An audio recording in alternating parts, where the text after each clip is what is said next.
Bendiciones para todos mis hermanos en el nombre glorioso del Señor Jesucristo, nuevamente con ustedes, compartiendo la palabra del Señor. Bien, yo quiero ir al grano en esta hora. Estamos muy afligidos, la verdad. Personalmente a mí me pega muy duro estas cosas que pasan, y yo sé que a toda la comunidad, y yo no quiero hacer este programa ni por ganar audiencia, no, sino que hay inquietud en las personas.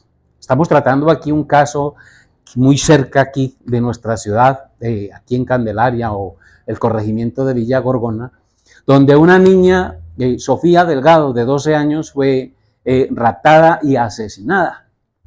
Y bueno, esto ha causado mucha conmoción, y entonces eso despierta yo diría como la sed en las personas de qué hacer en estos casos cuando estos personajes son capaces de coger una criatura inocente y someterla a semejantes humillaciones, atrocidades y bestialidades. Yo no encuentro como la palabra vejámenes. En días pasados sucedió en Bogotá, donde un hombre también tomó a una niña como de 6, 7 añitos de apellido Zamboní, la violó, solamente Dios sabe cuántas porquerías hizo con ella y la asesinó. Bien, y eso se ha vuelto como normal, eso es como tan normal. ¿Por qué? ¿Por qué los seres humanos estamos llegando a ese nivel de bestialidad? Es que ni las bestias, por Dios. Yo por lo menos no tengo conocimiento de un animal que haga cosas como las que los seres humanos están haciendo. ¿Qué dice la Biblia con respecto a la violación de los niños? Estaba leyendo la Biblia y pues ningún predicador, yo nunca lo he oído, y pues me he dado al punto de investigar. ¿Y qué dice la Biblia con respecto a esto? ¿Se debería de castigar esto con la pena de muerte? ¿Qué dice la Biblia de la pena de muerte? ¿Qué dice Dios? No la religión, porque las religiones son basura. Las religiones son basura, y en lo personal, yo personalmente detesto a todas las iglesias, no a la gente, ojo con esto, aclaro, no a las personas, sino a los sistemas religiosos que se han montado con el fin de explotar la ignorancia de las personas. Y para eso yo tengo que hablar del más grande sistema religioso y el más corrompido que existe, que es el sistema católico romano. La Biblia, no yo, la Biblia habla de este sistema. Alguien habla de la Iglesia Católica, que si es la Iglesia del Señor, que cuando comenzó, que si en el año 325 después de Cristo, en el Concilio de Nicea. ¿Dónde comenzó este movimiento? Este movimiento comenzó en el Edén. En el Edén comenzó este movimiento religioso. La falsa adoración viene desde el Edén. El primer falso adorador era Caín, y Caín vino a adorar a Dios. Pero ya nosotros sabemos la naturaleza de Caín y sabemos cómo vio Dios la adoración de Caín. Por eso no todo el que dice Señor, Señor, entrará al reino de los cielos. Y entonces aquí vamos a dejar que la palabra de Dios nos hable. Dejemos que la palabra de Dios nos hable. Bien, para que una persona asesine, para que una persona mate a otra persona, y en este caso a un niño sin ninguna razón que se pueda entender, porque yo creo que un ser humano normal en sus 5 sentidos es capaz de entender cómo un ser humano sea capaz de hacer semejantes porquerías. Bien, en el capítulo 18 de Levítico, vamos a comenzar por ahí, capítulo 18 de Levítico, vamos a investigar un poquito. La Biblia nos habla en el versículo 21 más o menos. Vamos a la Biblia, vamos a leer la Biblia más bien. A causa de que mis ojos no funcionan bien, pues trato de evitar la Biblia, pero en estos casos vamos a hacer el esfuerzo. Capítulo 18 de Levítico, y vamos a mirar el versículo 21 en adelante. Dice la Biblia: y no des hijo tuyo para ofrecerlo por fuego a Moloc. Vamos a hablar de este Moloc. Y usted, si es estudioso de la Biblia, le ruego que investigue, porque aquí el tiempo no nos alcanza, pero usted va a investigar quién es o qué es este Molod. Este Molod es una imagen, es un dios, es una escultura que se inventaron los amonitas. Y el culto a este dios consistía en ofrecer niños para sacrificarlos a Molod. Pero según este capítulo bíblico, esos niños eran sometidos a toda clase de vejámenes y por último eran quemados en el fuego, ofrecidos a este dios.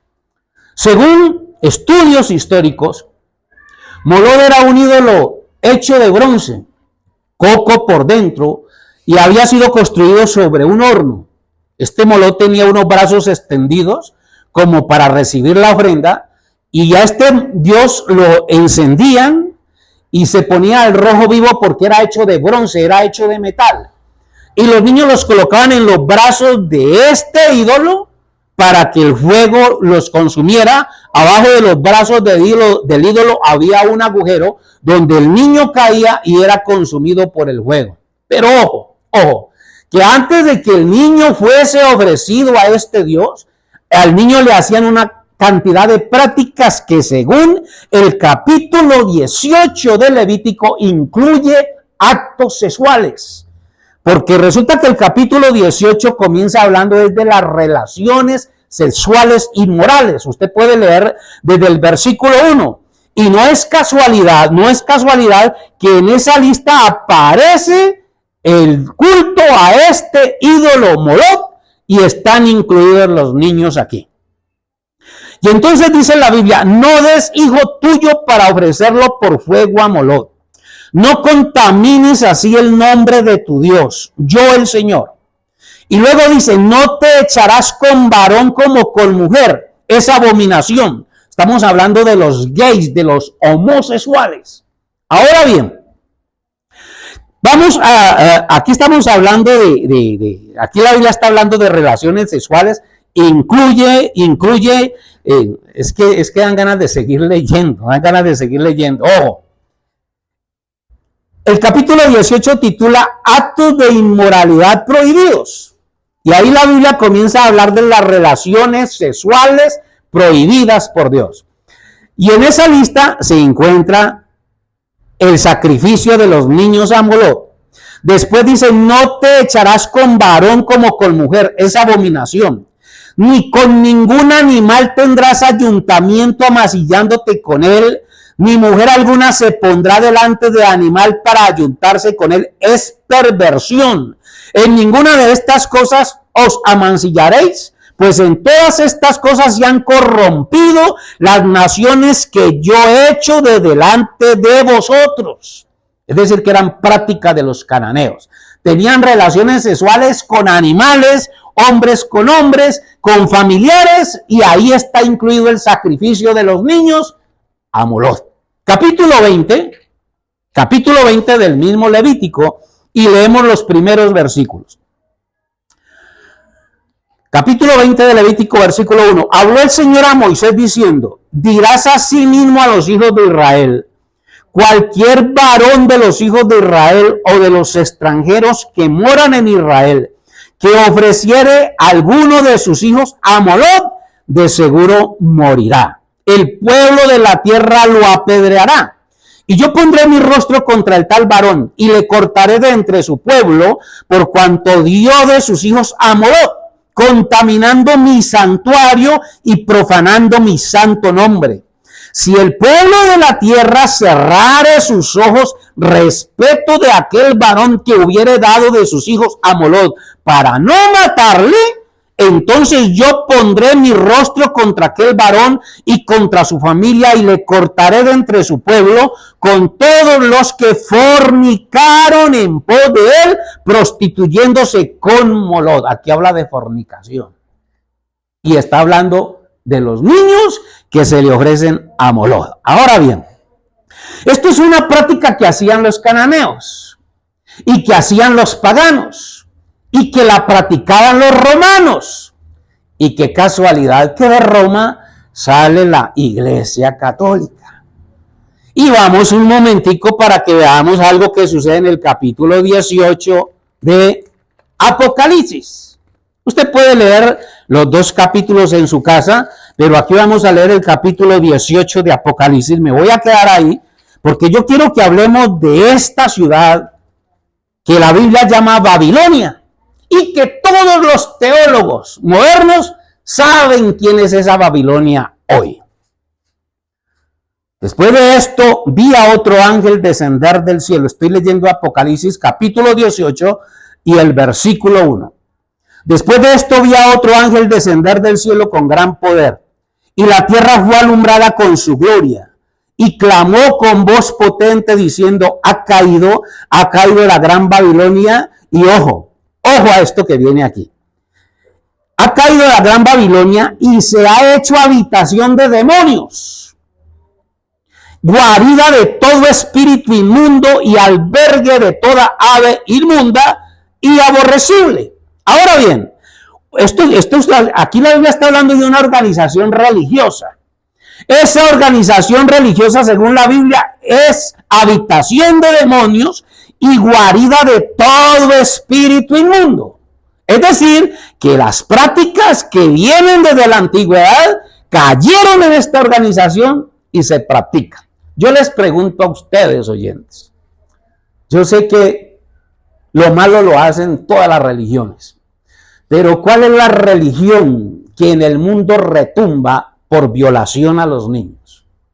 Tenemos que hablar de los curas. ¿Por qué los curas no se casan? Tan raro, ¿no? ¿Por qué los curas no se casan?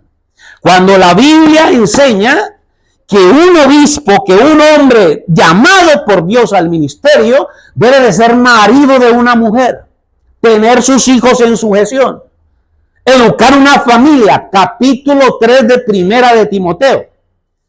Y ahí la Biblia enseña que un pastor debe de ser marido de una mujer, tener un hogar, criar a hijos en sujeción, y esta es una religión que le prohíbe a los ministros casarse.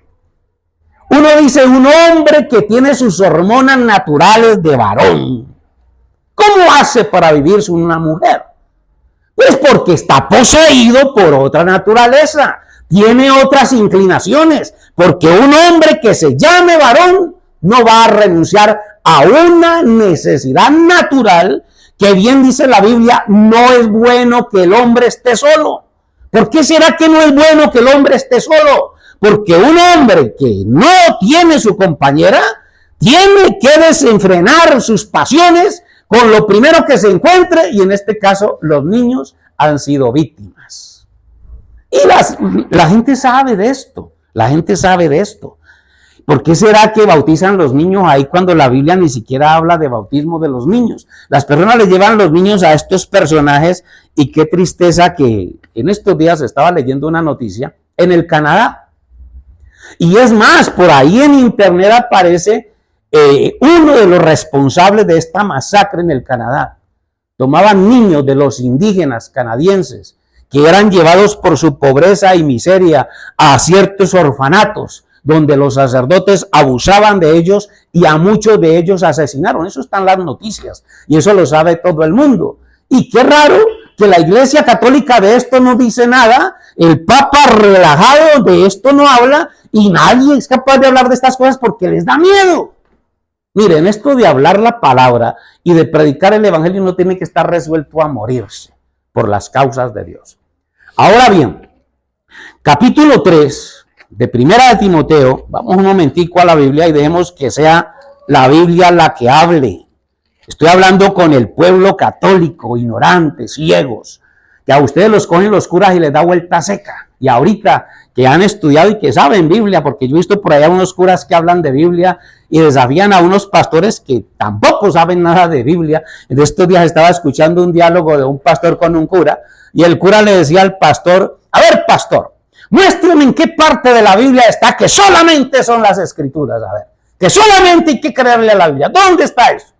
Y el pastor dijo que no sabía dónde la Biblia decía eso, que él no le podía dar un texto porque según él la Biblia, un pastor, y no sabe qué dice Juan 5:39, un pastor, Y no sabe lo que el Señor Jesucristo dijo en San Juan capítulo 7 y el versículo 37. El que cree en mí, como dice la Escritura, de su interior correrán ríos de agua viva.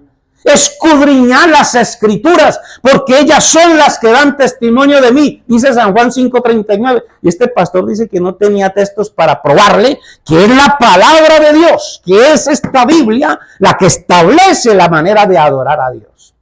Y bien, como yo creo esta Biblia, vamos al capítulo 3 de Primera de Timoteo.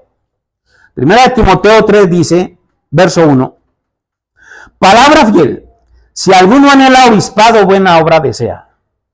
Pero es necesario que el obispo sea irreprensible, marido de una sola mujer, sobrio, prudente, decoroso, hospedador, apto para enseñar, no dado al vino, no pendenciero, no codicioso de ganancias deshonestas, sino amable, apacible, no avaro, que gobierne bien su casa, que tenga a sus hijos en sujeción con toda honestidad.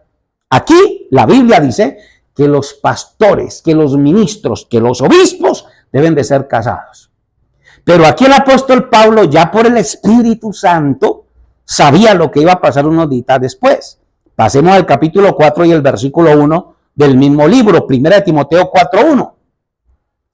Pero el Espíritu dice claramente que en los postreros tiempos algunos apostatarán de la fe, escuchando a espíritus engañadores y a doctrinas de demonios, dice el santo apóstol Pablo. Pablo habla esto más o menos unos 225 o 250 años de que se fundara la Iglesia Católica Romana. Y vamos a ver qué pasa aquí. Si Pablo no está hablando de eso, a ver. Pero el Espíritu dice claramente que en los postreros tiempos algunos apostatarán de la fe, es decir, se van a apartar de la palabra de Dios, escuchando a espíritus engañadores y a doctrinas de demonios por la hipocresía de mentirosos que, teniendo cauterizada la conciencia, prohibirán casarse. Pregunto, ¿de quién estaba hablando Pablo aquí? El capítulo anterior dice que el obispo debe ser casado. Y aquí aparece una religión que prohíbe casarse. Y mandarán abstenerse de alimentos que Dios creó para que con acción de gracias participasen de ella los creyentes y los que han conocido la verdad. Porque todo lo que Dios creó es bueno y nada es de deshacerse si se toma con acción de gracias. Porque por la palabra de Dios y por la oración es santificado. Bien. Aquí tengo que ir terminando ya. Esto se alarga y seguramente tendremos que hacer otro programa. Y sus preguntas, sácalas, escriba ahí sus preguntas que con mucho gusto las estaremos respondiendo en el próximo programa. En el capítulo 18 la palabra de Dios nos habla de esta organización. Pues si estos que son los maestros, si estos que son los encargados de predicar el evangelio y de educar a la sociedad para respetar los derechos de los niños, hacen las porquerías que hacen, ¿qué esperar del resto? ¿Por qué no hay castigos ejemplares para estos personajes? ¿Por qué tanto miedo a establecer la pena de muerte? ¿Qué dice la Biblia de la pena de muerte? Dios la estableció. ¿Sería que Dios abolió la pena de muerte? ¿O quién abolió la pena de muerte? La Biblia habla de la pena de muerte. Qué buen tema ese para la próxima, ¿no? ¿Qué dice la Biblia de la pena de muerte? Porque algunos se escandalizan, no, que no se pueden matar, que la vida, que solamente Dios la quita. Pues es Dios el que manda a quitarla a ciertos personajes y eso lo estudiaremos en el próximo capítulo, en el próximo programa. Que el Señor Jesucristo les bendiga.